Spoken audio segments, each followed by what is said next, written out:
on the way to the studio here this afternoon at like 2:00, I went through the kitchen and the oven was on. You're amazing. You started dinner already. What are you making?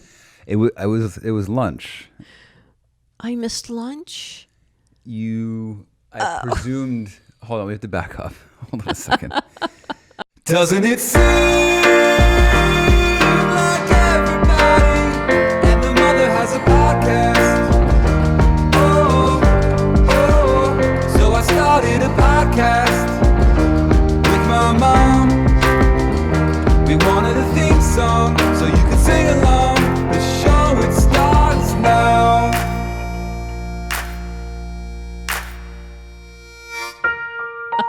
I don't know if everyone knows that we're like quarantining together in the desert. That's why there's a shared kitchen. It makes me sound like I came like downstairs. I know that we know that. We know this. We know this. I know this. I roasted eggplant for lunch, but it was a late lunch. Knowing you would have already eaten, and there also is leftover. I thought you made the green thing that's usually white. What is it called that you shave? Asparagus? No. Romanesco. The Romanesco. I thought you started the Romanesco for dinner. I will be roasting Romanesco later, but no, that only takes 40 minutes, maybe an hour tops. Oh, well, Less. the oven was on. You know, Yeah, in my home, I don't usually have the oven on at 2:00. Very impressive. I turned the oven on and I came and set up for this, and then I went back and prepped, scored eggplant and did a little marinade, and then I put it in and then finished this, then went back and finished that, and here we are. And here we are. Because if I don't eat, it's bad. Yes, I'm aware of this. Welcome to the show. Thank you. Welcome to the show. Thank you. You're Thank talking you. to them, though. Welcome to the show. I was talking to you too. I know. So I, without breaking the fourth wall, I see a plethora of notes strewn about, and I'm curious what you've got in your mind today. Well, usually, last year when we did the podcast, it was all audio. Mm-hmm. So I had all kinds of notes, and I could look at my phone, and here we are. I'm totally exposed. So I wrote a couple thoughts down. Video does definitely change it, but what are you going to do? The important thing to remember is no one cares. This I actually am aware of. So something funny comes to mind. We have the Roomba that vacuums and washes the floor here. Robots working for us. I call them the droids, and it's amazing. So I heard this thing whirring when I went into my studio the other day, and all the lights were out.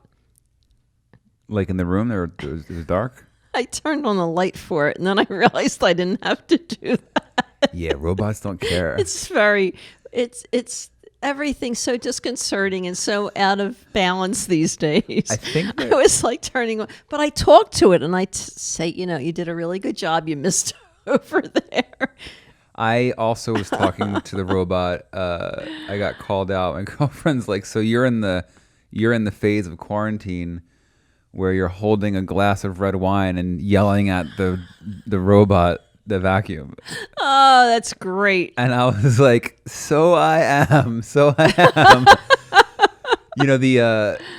I don't think that's abnormal, and I don't care if it is. I thought that these droid robot vacuums would be, a bunch of hype and you have to go follow it, or it's incredible. It's great. It's incredible. It's really great.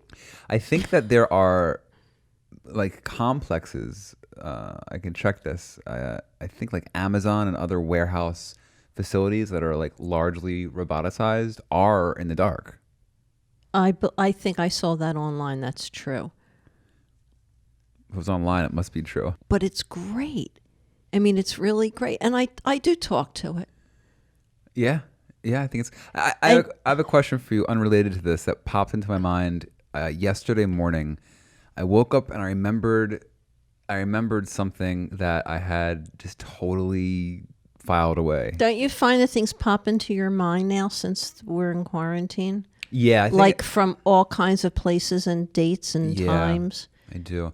I think it has largely to do with the idea that I'm not making any new memories. And so I need to sort of go backwards and contextualize the ones I've already made and wonder if new experiences will be coming. And then that's set against the backdrop of watching people, just go to lunch and travel for vacation. So that's But you went cool. out in the car one day. To go to a drive-through pharmacy. That was a new memory. Yeah. So this memory is from 6th grade. And as I'm telling you this story now, and as I realize, okay, let me start from the beginning. It's more of a question.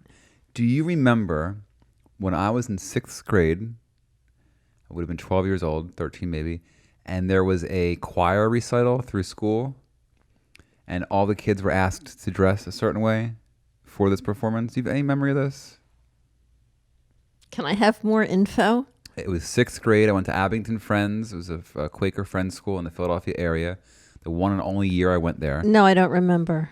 And I don't remember the choir director's name. I remember he had a mustache, and he was like... He'll probably call you now. He doesn't have my address. That dude doesn't know it. I would say he doesn't remember me, but let me tell you this story. Oh, no. So I come... Well, I'm not sure what you're groaning about. You don't know? Do you know what I'm talking about or not? No. All right. I want to... Tell me when anything... tell me the second something is familiar. There was a choir recital, and I came home from school, and I said the choir recital is next, I don't know, Thursday, let's say. And we're all being asked to dress in a certain way. Did I go to the recital? Yeah, sure. Yeah. Wow. And we're all being asked to dress a certain way, and I think it's going to require buying a new item of clothing or two. And you said, no problem, which is very nice of you. I realize that a lot of people don't get an answer of no problem. It's no, or ask your sibling, or figure it out, or get a job or something. I mean, It's okay. I did get a job shortly after that. It's okay. So I said it might require an item or two of new clothing, and you said no problem. What are the instructions? And I said, Mr. Give him a name. Smith.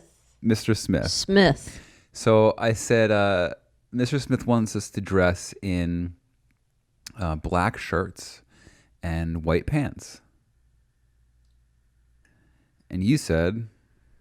Why white pants? Nobody has white pants. You said, I think, in my memory, okay. Okay. And we got me white pants. I like that. We got me. Is that the right sentence? I got you. Okay. We got me white pants. And I guess I had a black shirt. And so flash forward the next week, I'm 12, 13 years old. Keep in mind that, as I mentioned, this school I was only there for 6th grade. So I knew nobody. Every other classmate had gone to school with each other since kindergarten. They were, 12, 13. They were all very close. It was a great educational moment, but it was not a good social experience at all for me. As opposed to I went back to public school. That was even worse. So I show up at this place, and I'm on a regular day. I'm already feeling a You little showed alienated. up. What did I say? People say I show up, but they meant I showed up. Maybe they mean like I show up for you. I know. In this instance, I showed up. Hold on, my eyes are stuck. Okay. I showed up wearing a black shirt and white pants. And no one else did? Well, they all have black and white, Oh. except they had the normal thing that you would think of, which is black pants and a white shirt. Like 35 other kids. You mixed it? Yeah. Well, that was the memory. That was this flashed into my Well, mind. that's cool. You were different. You were like the guy. Yeah, I mean, you what- were like, everybody looked at you. Yeah, what 12-year-old outsider wouldn't want to not fit in physically as well as emotionally in front of an audience to perform? It was not a good feeling. You were like the lead. So I wasn't the lead. It was a You chorus. had white pants and a black shirt. Oh my God. Artiste thought outside the box. So I'm thinking about this over the last day or so, and I have a couple of questions. The first was, do you remember this? Nothing of it. Not one. Not a bit. Okay. So my second question, which is less about you and more about me. Why would you let me do that? Why wouldn't you say, are you triple sure it's not black pants and a white shirt? Didn't even occur to you, right? I'm asking you to tell me what you were thinking on a thing you don't remember. Hypothetically, Yeah. maybe I did. Maybe you did challenge it. Maybe I pushed back. And then, yeah. Mm. And then the third thing, There hit me, was no online. We would have had to have made a phone call to somebody. But that would say that I didn't trust your information, and I trusted you implicitly, always from the time you were an infant. So I know that sounds funny, but there's a priori reason for this. This what reason? I trusted you implicitly. If you said this was what it was, I depended on you.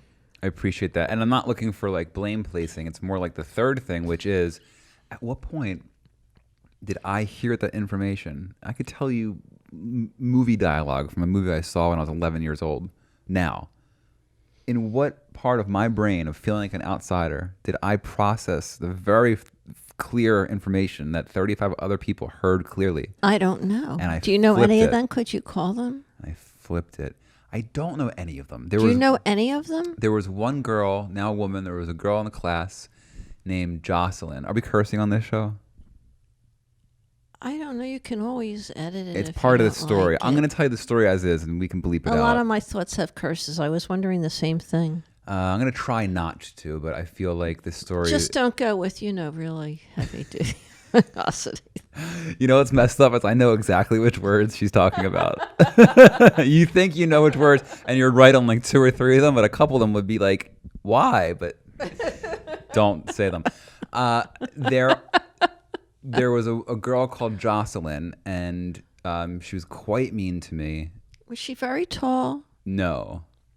Sorry, I'm out. She was quite mean, and I was only there for 6th grade, as I've mentioned a number of times, so I never saw those people again after I was 12 or 13 years old. Flash forward 5 or 6 years, and I go to college. On my first day of college in the dorm, I'm moving into the dorm. There's Jocelyn? And I walk out of my room, and 2 doors down is an open door with some girls moving in, and Jocelyn's right there. I love that. I don't know that either. She You turns still around. have things you've never told me. She turns around. Imagine What that. did she say? She turns around with standing next to her now new roommates. I'm assuming friends, but maybe she just met them. And I'm standing with a few people. Her mouth drops, her color escapes her face, and she goes, "Ricky Sorkin, what are you doing here? In my life. What are you doing here?" And I said, "Wow, Jocelyn, I don't know, going to college like you? I guess we're neighbors, bye." And like close the Good door. for you. What happened to her? Oh, it's a sad story. You're making that point Yeah, I don't up. know. I have no idea. I have no idea. That's kind of funny. Her dad owned a car dealership in our neighborhood. Don't say it out loud. But Oh. yeah. She got a car when she was 14 years old. 14 years old. Mm-hmm. And then another one at 15. Okay. And then at 16, she got her driver's license and didn't like those cars, so started over. Okay. So, Jocelyn, we'd love to hear from you. I want to know what happened to you. She grew up to become Kellyanne Conway. Social worker? No. Therapist? No, I don't think so. I'm sorry about this trauma, and I'm interested to see what happened to Jocelyn. I have a mean girl story. Sharon and I were on the beach one day at LBI, maybe even in the water. It You're was like Sharon. one of 3, my friend Sharon, one of 3 times that I was in the water there. And there were 2 gals about our age. We started talking with them. And we got along well. And I thought, oh, how nice, neighbors. I could get to meet them. And we said somehow the topic of mean girls came up. And Sharon looked at me and said, geez, we had a lot of mean girls in high school. I said, I know, girls. And the other 2 started giggling. And I said, what's so funny? She said, we're the mean girls in our high school. And then they walked away. Ew. I mean, I was like 50 in my 50s. I mean, this was like, Unbelievable. And they're proud of it. things never changed. That was her identity. They owned it.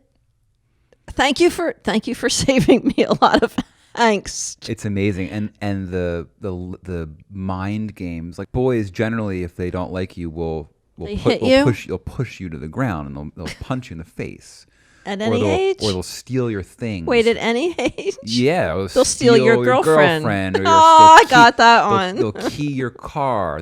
I had a guy who was a collaborator for a very brief period of time, and it didn't end well. And I calmly detached, and it was a nice sort of, I thought, civil whatever. And a week and a half later, in the mail, I got a box, unmarked, no return address, and it was like a gift box inside of a other box, a large box, small box, gift box open, and it was a Something dead? candy-shaped penis. And let me just tell you the story. And on the I thought that was the story. and on the box, the top of it said "Eat a dick."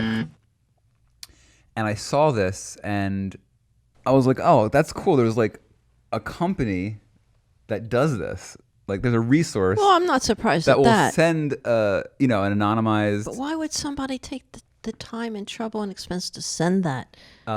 Well, this particular person had once told me a story about a breakup that he had, and his then newly ex-girlfriend sent him like all these things to his house, and somehow charged his card with it because it was still like their shared Amazon account. So he got like $500 in like adult diapers and like a bunch of other like incontinence products and like I think a case of tampons to his house. Oh, well, that I can understand. So I already knew there was precedent for this person knowing about anonymous revenge sending things, and the the biggest sort of point was not like who took the time and why would your brain work that way and who hurt you and what's wrong with you and how dare you, and if you review what actually happened with the dissolution of our brief creative endeavor, it actually wasn't that big of a deal, and you're being a real whiny person about He this. was in love with you? I actually hadn't considered that. I mean, why would he get so angry at you? You have a right. I mean, Well, I think it's more about like selfish behavior, self-involved behavior, where like the horror that I'm him in this situation, the horror that someone could not want to work with me for free and just be beaten up verbally about how I want it done. How dare they not want to be close to this? It's like an ego presumption. I'm trying to figure out who it was. But here's the real takeaway. I opened it and I said to myself, "Oh, this is 100% so and so." It wasn't even. I didn't even think for a second that it would be somebody else. Okay. Because I don't live my life with enemies in a way that they're trying to enact revenge. This is not how I live my life. And I realized in that like flash of confirming, or semi-confirming who it was in my mind, I went, wow, he lives his life in a fashion where if he received this, he wouldn't know who it's from. Because there'd be so many possibilities. That's a good thought. That's crazy, though. I mean, that's really crazy. You're not talking about college age. You're talking about Oh, this as is like an 3 adult. years ago. And then during the pandemic, when 3 it years when the ago. pandemic started, about a month or two into the pandemic, I did hear from him, and it was a text. Really? It was a text like, I hope you're doing well. We really had some good times, didn't we? Something. Are you serious? I am serious. If it's who I think it was, I also It's miss. not. I also miss his partner. Oh, it's not. I'm not trying to confuse our audience with abstracts. They're just eavesdropping. They're not going to know everything. It's this person's partner you never knew. Okay, so I don't know who it was. And then the text was sort of like, "Hey, it sure was nice making art for a little bit of time with you. Hope you're, surviving, thriving in the pandemic." Well, what do you take from that? I take that he's realized he shouldn't have done that. Yes. In which case he should have written. And he lost somebody who was a good person, and there's not always good people around in life. Well, I appreciate that. Yeah, and that could have been in the message. It could have said something like, "And I wish I handled myself differently at the But end of it." he didn't. So I wrote my first draft text, which I did not send, was, "So great to hear from you. Hope you're well too. I'm actually getting rid of this number. Please, in the future, write me at my home address. I know you have it." Just referencing this gift that he sent me. But instead I wrote, "Nice to hear from you. We did make some good stuff for a brief period of time. Hope you're well. Best." Oh, Send. I'm sorry you went through that. That's horrible. It's not that horrible. It's like this. Okay, it's horrible. Is it horrible? Well, for somebody to attack you like that sucks. It did feel like in my house. Like, who are you? So Why are you angry. Well, he's an angry person. If you're angry at someone, call them up and say, "I'm really angry at you, and this is why you hurt me." Oh, that didn't work either. I tried that once. Never mind. Nah, 7.5. I tried that once, and the reaction was so horrible. people's is people's. What do I know? You know? So I think that was all I had to say about that black and white shirt situation. Wow. I realize right now I'm wearing a white top and black pants, which is why I started smiling when I started telling the story. That's I forgot so about funny. I put my white pants on the other day, and I have to admit they didn't feel very comfortable, so that I'm not wearing white pants. Putting one's white pants on after not having worn one's white pants for a while is a really not great experience for anybody. I just presumed they would fit. I don't know. Oh, well. Anyway, if you were at that recital in, it would have been like 1991 or 92, and you have a photograph of 35 kids wearing black pants and a white shirt with me wearing a black shirt and white pants, I'd like to see that. Can I tell you the only image that comes up for me is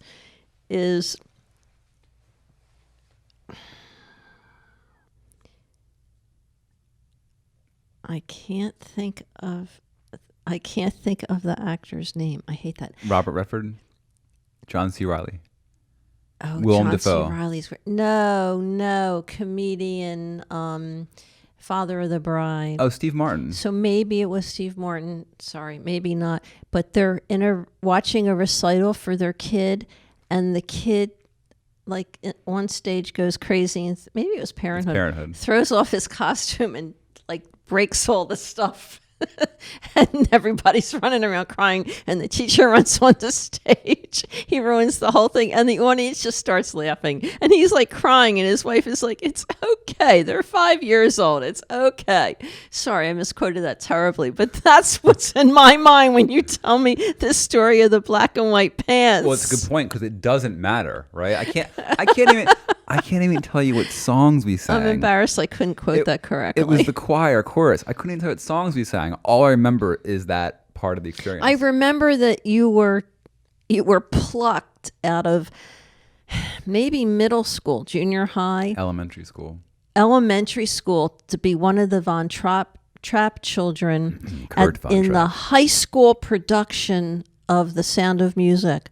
I still have the And T-shirt. you were on stage with all these like 18-year-old kids. Well, I got to go. I was in it fourth. was amazing. I was in fourth grade, and I got to leave school, like leave the grounds, leave school, like 3 or 4 or 5 days a week for like 6 or 8 weeks for rehearsals. to go to rehearsal, and I was. How come you didn't go into acting? You did really well in that. I don't know. How come you didn't go into acting? I didn't realize it was a possibility. I have a distinct memory of you telling me, you and my dad saying, like, if you want to pursue this, you can, but we really are not on board with driving you to New York every weekend, and the life of child actors is fraught with fraud and drug abuse, and it's a hard thing. Do you want this really hard thing? I was like, oh, that sounds hard. No. I believe that. I don't remember a lot of your childhood memories, but I support them. I'd say for everyone who had a great moment in high school or middle or elementary school with the theater, didn't go into acting. It's like go to the Greyhound station in LA every day. There's 200 people who had a really good moment in The Sound of Music and their regional version of it. So putting that aside, it has popped into my mind. Like things just popped into my mind now. A thought of, let me bring you to current day. When I wake up, I have a routine that I do. I have a certain routine that I do, pardon me, in the morning. And then I exercise, do certain exercises that trainer Anthony has given me. I go on a walk later in the day, often don't get to that. But I have a certain routine of things I do. I paint, I turn on music early in the morning in my studio, in my bedroom. And I always have a list. I prioritize because I can't get to everything. And I felt annoyed that I was leaving so much behind, important things. Mm-hmm. So I have a routine, but I never get through the routine. Somehow I get into la-la land with either, like I work out and then I say, I could lift weights, or I haven't done any planks forever. And then I'll go to eat breakfast, and then maybe I'll go to paint, and instead of painting, I'll start doing something else. And it occurred to me the other day, I remember I remember an elementary school teacher having a meeting with my parents and saying, of course I was a good student and I got good grades and I did well and blah, blah, blah. And saying, Sharon has difficulty changing activities. I thought, I'm like 68 years old and I still can't change activities properly. It's true. Well, it sounds like you're changing many activities It's in that just schedule. No, but the bottom of the schedule just falls off because I never get to it because I don't stay on schedule. And I realize I don't stay on schedule. I don't know where I'm going to go with that, but it was interesting to remember this teacher, probably my fourth grade teacher, telling my parents, probably my mother at the meeting, Sharon doesn't do well changing activities. I have to tell you, when I started painting, when I'm in class with people and everybody starts a new painting, let's say first day of class, abstract art, abstract acrylic painting. Well, I have one friend that can do 3 paintings in a session, and they're great. It's not like, 3 paintings. I mean, they're really good. Pardon me. In that, and they're original, they're interesting, they're well done. I like the mindset. I like to stand and look at it and think about it and try it. And if I get like some paint on the canvas in the first session, that's a success. I have stuff that I've worked on for many, many months. I like that. I'm happy with that. I like doing that. Mm-hmm. I can't keep to a schedule. I managed to show up for meals pretty much. I mean, my workspace is neat. You're retired, which is pretty conducive for not being on a schedule. Because if you had to be somewhere at a certain time, that'd be challenging. But even as a young person, that's an interesting conversation. But when I thought about, she's right. I'm not good at changing activities.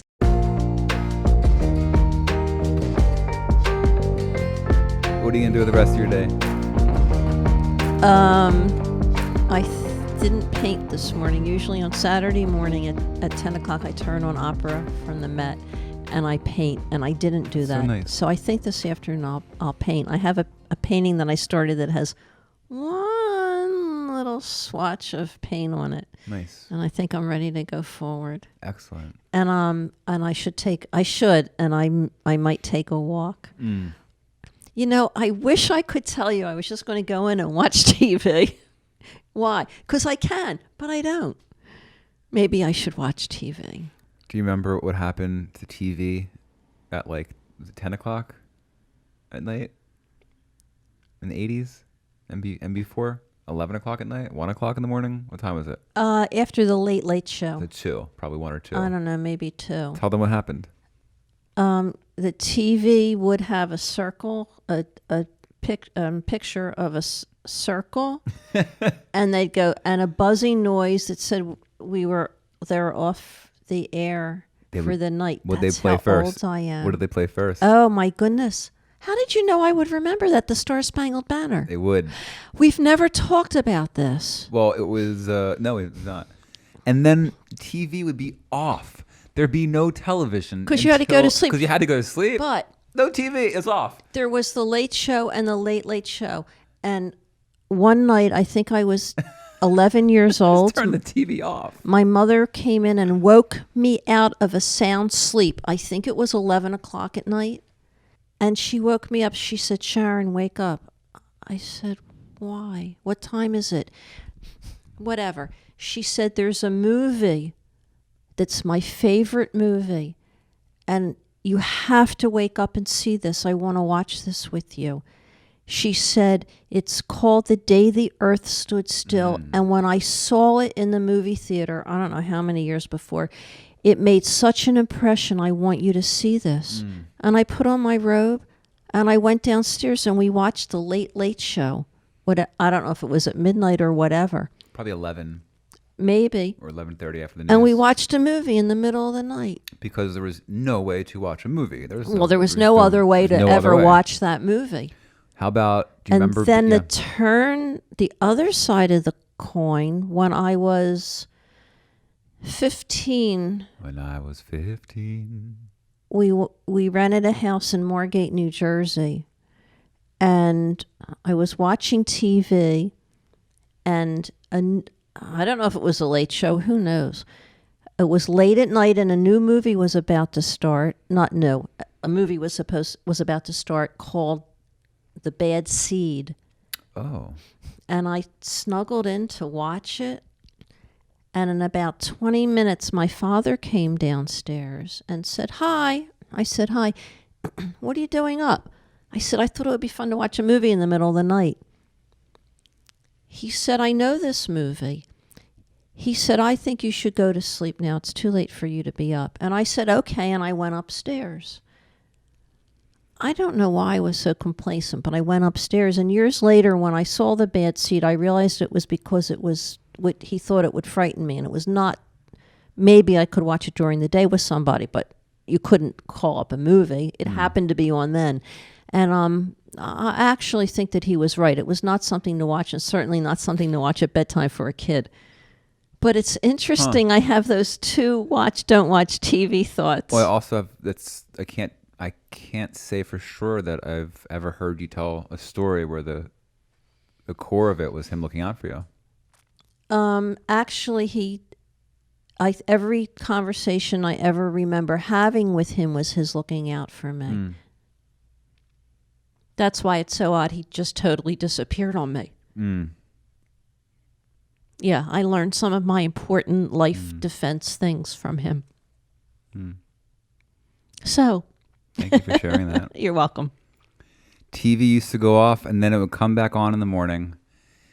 Do you remember being somewhere and having to drive somewhere at a certain time in order to get there before something started? You mean a movie theater? Or at home, like you wanted to go a movie at 10 o'clock or a sitcom at 8 o'clock. It'd be like, "It's really good to see you guys. I have to go. That show starts in 35 minutes. No, where would I be other than home at 8 o'clock at night? And on Sunday night, my father commandeered the TV. On Sunday night, we watched, I want to say Gunsmoke and Bonanza. This Bonanza, The Three Sons. And I always said, they don't really look like they're related, which is fascinating. And I honor that now, and I love that. And it was never mentioned. You could have gone to the casting. They were, each of the three sons had a different color skin and a different persona. And when you think about it, that was really amazing. At the time, I was just like, I don't know, he doesn't look like he's part of the family. Before I forget, and it will never come up again, that Sound of Music, 3 things. One is I would go to the high school and, I was a child, but there were kids like dating and there's gossip and this one's crying and this one's wearing a football outfit. Like the whole thing was mind blowing. It's like they like kiss each other. It was, and I thought they were the most mature adult. They were 16-year-old, 17-year-old kids. They were children also, but I was, 9. I was cast as Kurt Von Trapp, and The Sound of Music, the Von Trapp children are all in size and age order, and it's important for the choreography that they remain so. And in the 6 or 12 weeks from being cast to the actual performance, I had a growth spurt, and so I wasn't in size order by the time the curtain opened on opening night. I was taller than the older kid to my right. Oh, no. Adieu. Do. And the third thing is I still have the T-shirt from that show. I wore it 2 days ago. It used to swim on me, and now it's one of my favorite shirts.